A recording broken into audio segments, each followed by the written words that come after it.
here to suck your blood. It's a campfire! I eat bunny blood. No! Trip. Trip. You gotta trip. And fall. And fall. You gotta trip and fall. All the way? Yes, you gotta fall. Oh my gosh. The bunny, I can eat it.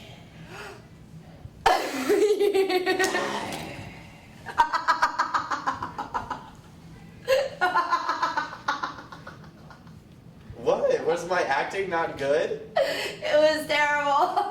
Your acting was worse. You didn't do anything. You just said, ah! Well, that's what a bunny does. I mean, like, if you're gonna be chased, you're gonna be like... No, I don't think a bunny goes, ah! I think a bunny goes, yeah, so both of our acting isn't really good. I mean, help me out. I'm not helping you. You're a bunny. I'm a caveman. I'm gonna eat you. Help me.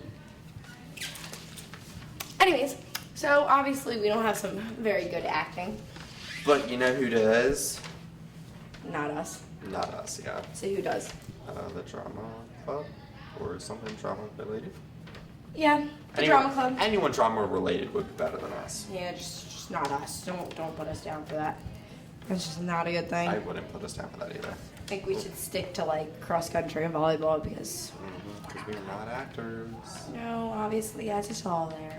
So let's go find out a little bit more about actors that are good at drama. Check it out. Hi, I'm Tori Purcell, and today I'm here with Mr. Doyle and Gabby Stevenson talking about some of the changes to the drama club. Hi guys, how are you? Good, yeah. I know the drama club was in a tough spot. Can you explain what happened? Well, at the beginning of the year, we were without a director, without a choreographer, and without an accompanist. Ms. Danoff usually directs. She wanted to spend more time with her family this year. Our choreographer, Ms. Pileggi, she is pregnant this year, and our accompanist, Nancy Chronister, who's been with us for at least 20 years, she is moving to Maryland. So as the president, myself and Vanessa Limbert, who's my vice president, we tried to have meetings with the new freshmen and the rest of the club, trying to do workshops like acting and singing, just trying to prepare them for what was going to happen this year. So what are some of the changes being made to fix these problems? So the Center Theater is going to be ultimately taking over the role of advisor. As I sort of watched that they were having difficulty, and Mr. Smith was trying to find someone to replace Ms. Danoff, and he was having difficulty finding someone.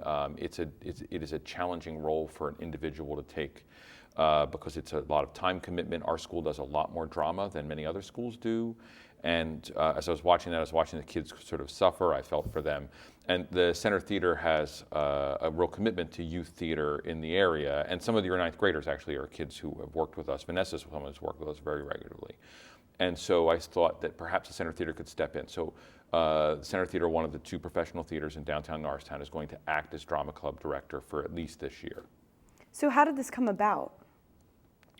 So when I decided I wanted to see if the Center Theater could take over, we had to deal with the fact that this will be a big change, right? So normally it's a teacher who is employed by the district, and now we were going to ask an organization to take that position. So I sent an email to Mr. Smith, our Principal Smith, and the superintendent, Dr. Samuels, and they both seemed really interested. They had some concerns, but they seemed really interested, and I ended up going to several meetings, one relatively long meeting where we negotiated a giant contract, and we figured out how to make it work. Their enthusiasm for what we could provide for them is really high, but there were some logistical concerns they were worried about. Correct. So what are some of the other challenges of these changes? So, yeah, go ahead. Why don't you talk a little bit about that? Sometimes transportation, I guess. Definitely having to be in a new setting for kids that have been here for a while. Having our tech kids being so responsible for running an entire show themselves. We have to sort of adjust to not using microphones and learn how to work our voices and stuff like that and be able to project and enunciate loud enough. There's some other concerns. Yeah, the biggest issue the building had was certainly the idea of transportation. So, I mean, there's not a huge change because in many cases kids would be coming in for a 6 o'clock rehearsal and have to get here and get home, and they'll just be going to a different location. And in fact, the location that in some ways is more secure. There's going to be the only people in the building will be those kids, and they'll be in a locked building. Like it's pretty secure. But after school, if we had a rehearsal at 2:30 or quarter of 3 o'clock, something like that, we had to get the kids down there. So we're either going to be providing a van or a bus that'll drive down, and the kids who want to drive or who want that kind of transportation, they'll be able to go down too. And we're providing some parking spaces at a local garage that the kids will be able to park at, so there'll be off-street parking because Norristown has this exorbitant parking fee on those downtown areas. So that's the transportation was the biggest issue. And I think that's generally resolved for us. And then the other things end up being ultimately a real benefit to the kids. So working in a black box theater, which is a 90-seat space, provides them with the ability to perform for a full 90-seat house, which is probably about what they get for the dessert theaters anyway. It lets them remove the crutch that a microphone gives them. It forces them to develop more projection and enunciation, as Gabby said. The tech crew will be trained on new equipment and be able to run that without the fear of needing to be used by other jobs. One of the real difficulties that these guys have is that the auditorium is used by a variety of groups and they get bumped. So the other benefit is 2 weeks or 3 weeks before the show opens, we'll be able to allow them to use the stage to build set, and they'll be able to work on their set for a long period of time, which is a real luxury. They had to for the dessert theater. What do you guys have to do with the set for the dessert theater? It's usually in the cafeteria. And as a result, you have to take it down every night, right? And so there's all of this labor work that'll go away, allowing them to focus much more on the act of producing drama. A lot of the concerns for the kids are, oh, I'm not going to have a microphone, or oh, I have to do all this stuff, but it's really going to be beneficial for the club in the end. So I know you mentioned that the transportation, some students will be taking the bus. How will this be funded? Yeah, so that's a great question. To be honest, the overarching funding of the Center Theater taking over has no financial change for the district. So we are literally at great cost to us ultimately, because it's a very small stipend, going to be taking the stipend the drama club person would do. So that's it. We're not going to ultimately make a profit on this thing, but that money it's a zero-sum gain for the district or loss. The van funding actually is extraordinarily cheap. So if we're using the van, it'll cost no money. A little bit of money for gas traveling amounts to about 5 miles down and back once a day during rehearsal days. If we take a bus, it could cost a little bit of money, but the principal is looking at that as an investment right now. He sees the benefit of the school's kids being in this professional environment, both for their resumes and for their skill development, to be really wonderful. So he's willing to make an investment if we need to use a bus to make that happen. So will the shows be at the Center Theater and at the school, or only at the Center Theater? Hopefully for the musical, we're going to be here because anybody who auditions for the spring musical gets a part, and that's going to be a larger cast and a larger crew. So more cast members, more crew members means more families in the audience, and we're going to need a bigger space for that. For the dessert theater, which will hopefully be a cast of about 15 to 17, that'll fit nicely in the Center Theater, so the show's going to be there. And if we do the senior play or we do another play at that time, whatever we end up doing in sort of senior play spot, that's another small show. And as a result, we'll be able to do it in our space without much difficulty. So there'll be 2 shows at the Center Theater and 1 show here, and it'll give us time with the high school to sort of figure out how to make things work, because there have been some challenges, especially with the use of space here and with their sort of storage closets. We want to try and get all that worked out and relieve the pressure of that.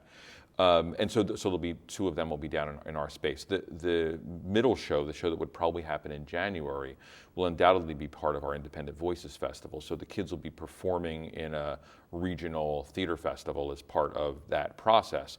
And it's just great things for a resume, right? So it's cool to say you worked at a professional theater, but you're sort of doing your high school theater at a professional theater, but now you're actually in a theater festival.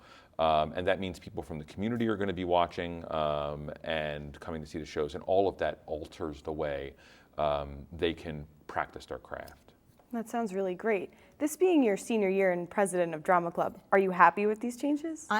I'm ecstatic. I mean, at the beginning of the year when I found out that we had no director or anybody else, I was a little worried because I felt like it was sort of up to me and Vanessa to sort of keep the club together and keep everybody moving forward. And once Mr. Doyle approached me with this idea of having the Center Theater run it and being able to work in a more professional environment for my senior year, it's going to be awesome. It's going to be awesome for now that I'm applying to college and stuff like that. It'll be great to put on resumes and stuff like that. And plus, it'll just be a really fun and new experience for all of us. There's a real sense of community when you're working in an environment that's not not the safe zone of the school. It's like and there's nothing wrong with doing the plays here at all, but there's something that will happen down there in that space because they're going to be a drama club performing instead of a group of kids hanging out at drama club after school. And sometimes there's difficulties in rehearsals with kids and commitment. Being in that alternate space alters your commitment. And we've hired Ms. Zumo, Rory Zumo, to direct the show, who directed here for 30 years. So she has tons of experience with high school theater. She knows a lot of these kids, and she's been directing in our youth program. And so that transition will be really simple. I'm going to engage as the tech person, and I'll do some directing support. So they'll be working with, I have a regional theater company, and as a result, they'll sort of be getting that kind of connection too. And again, Ms. Danoff will be able to be involved because the pressure can change. So if she wants to come and work on vocal work, she's able to do that. And the same thing with, we'll probably try and engage Mr. Fassini's wife, Jill Fassini, as potentially a choreographer. Who knows, we could convince Pelleggi to do it even with the baby in her arms. Mm-hmm. Those things can happen because the pressure will be different on those folks in this other space. And that's pretty exciting. This seems like a really fantastic change for you guys. It is. Do you have anything else to add? I want to just thank the superintendent and the principal for having such foresight. This is a giant risk for them in their heads. And I want to thank the board and the folks at the Center Theater who signed off on this too, because for us, bringing a crap load of kids we don't know into our building is a huge risk for us. And I mean, and I've watched their work, but those folks have not. And so really on blind faith, they're assuming this is a good group of kids, taking a stance beyond that reputation that Norristown may have to say, let's do this. And I'm such a passionate enthusiast for Norristown's development. And over the past 5 years or so, the high school has become very separated from the municipality. I mean, you can look at homecoming and the fact that on the day of homecoming, Norristown ran a car show downtown. So they literally were competing with homecoming's events and getting community out. And 10 or 12 years ago at Roosevelt Field, you might have seen 3,000 people at a homecoming game. And it's just difficult to do that when there's that competition. This is a way for us to get these kids who are extraordinary down into town and get local people coming to the shows. So it's not just our parents there, although that's great. And those local people can say, Norristown's not a school that's troubled. Norristown's full of these beautiful kids making really cool stuff happen. And to me, that benefit is so powerful, it seems like a great option for us to do. That is really great. Thank you so much for joining me. No problem. Yeah, Thank thanks. you for having us. I'm Tori Purcell here with Mr. Doyle and Gabby Stevenson talking about the great changes to Drama Club. I hope to see you all at the Center Theater. Now back to the Eagle's Eye.